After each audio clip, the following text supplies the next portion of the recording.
Hello, welcome to my daily mini blog. চলো আজকে সারাদিনের গল্প শুরু করা যাক। সকালবেলা ঘুম থেকে উঠে চা নিয়ে মা বাবাকে উইশ করতে বসে পড়েছিলাম। আমার শাশুড়ি মাও এসে উইশ করলো। আজকে মা বাবার অ্যানিভার্সারি যে, তারপরে আমার শাশুড়ি মা আমাকে একটু প্রসাদ দিল। আর তা করতে করতে দেখি কি বৃষ্টি এসে গেছে। ওই বৃষ্টি দেখতে দেখতে প্রসাদ খাচ্ছিলাম। তারপর দেখলাম মুষলধারে বৃষ্টি। এরপরে স্নান করে এসে গোপু পুজো করে নিলাম। তা করতে করতে দেখি মা আর দিদির ভিডিও কল এসেছিল, ওদের সাথে গল্প করছিলাম আর পুজো করছিলাম।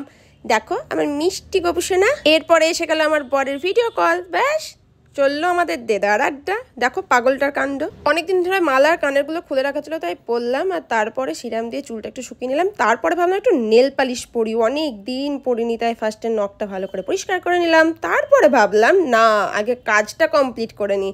এই যে মাংস বেঁচে রেখেছি দুদিনের মতন। তারপরে সবজি কেটে সবজি সেদ্ধ করে ঘুমিয়ে পড়েছিলাম। ঘুম থেকে উঠে একটা গরম কফি নিয়ে বসে পড়েছিলাম নেল পালিশ পরতে। আর ফোনে রোডিস চলছিল। এরপর নেল পালিশটা কি করে পরলাম দেখে নাও। ফার্স্টে নখের চারিদিকে একটু ফেভিকল লাগিয়ে সেটা শুকিয়ে নিলাম। তারপর একটা স্পঞ্জ নিয়ে এইভাবে দুটো কালার নেল পালিশ নিয়ে নখের ওপরে ডাব ডাব করতে থাকলাম, ঠিক এইভাবে। কালারটা ভাল লাগছে না দেখতে? তারপরে সবগুলো নখে পরার পরে নেল পালিশটা পুরোটা শুকিয়ে গেলে আশপাশ থেকে ওই ফেভিকলটা খুলে নিলাম। দেখেছো কি সহজে একটা ওমব্রে এফেক্টের নেল আর্ট করা যায়? আরে এটা আমি ইউটিউব দেখেই শিখেছি। কেমন হয়েছে আমাকে কমেন্ট বক্সে জানাও। আর আজকে ভিডিওটা এই পর্যন্তই থাকলো। টাটা বাই বাই, কাল আবার দেখা হচ্ছে।